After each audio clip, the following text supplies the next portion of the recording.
হযরত ইব্রাহিম আলাইহিস সালামের আল্লাহ জন্মগ্রহণ করালেন। দিনে দিনে দিনে দিনে যখন ইব্রাহিম আলাইহিস সালাম বড় হয়ে গেলেন, একদিন তার মায়ের কোলে শুয়ে আছেন।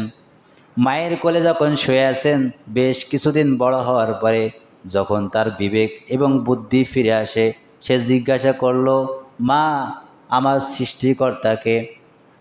হযরত ইব্রাহিম আলাইহিস সালামের মা বললেন, এ তো আজীব একটা প্রশ্ন, এমন কোনো প্রশ্ন এখনো পর্যন্ত আমার কাছে কেউ করে নাই। যখনই এ প্রশ্ন করেছেন, তখন মা বলেছেন, আমি তোমার জন্মদাতা মা, আমি তোমাকে জন্ম দিয়েছি, আমি পেটে বহন করেছি, এই কারণেই আমি হলাম তোমার সৃষ্টিকর্তা। হযরত ইব্রাহিম আলাইহিস সালাম বললেন, বুঝলাম, তুমি আমার মা, তুমি হলে আমার সৃষ্টিকর্তা।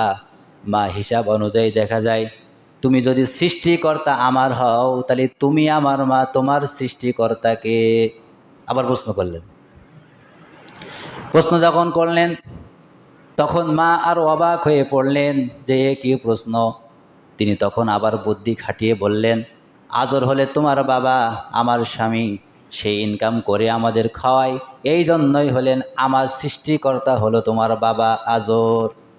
একথা বলার পরে হযরত ইব্রাহিম আলাইহিস সালাম বললেন, মা, বুঝলাম তোমার পিতা, আমি বুঝলাম তোমার সৃষ্টি করা হলে আমার আব্বা, তোমার সৃষ্টি করেছেন আমার বাবা।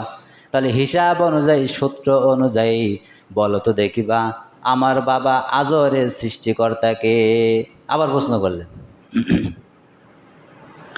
ইব্রাহিম আলাইহিস সালামের মা যখন জবাব দিলেন, তোমার পিতা আজরের সৃষ্টিকর্তা হলেন নমরুদ, তোমার পিতা আজরের সৃষ্টিকর্তা হলেন নমরুদ।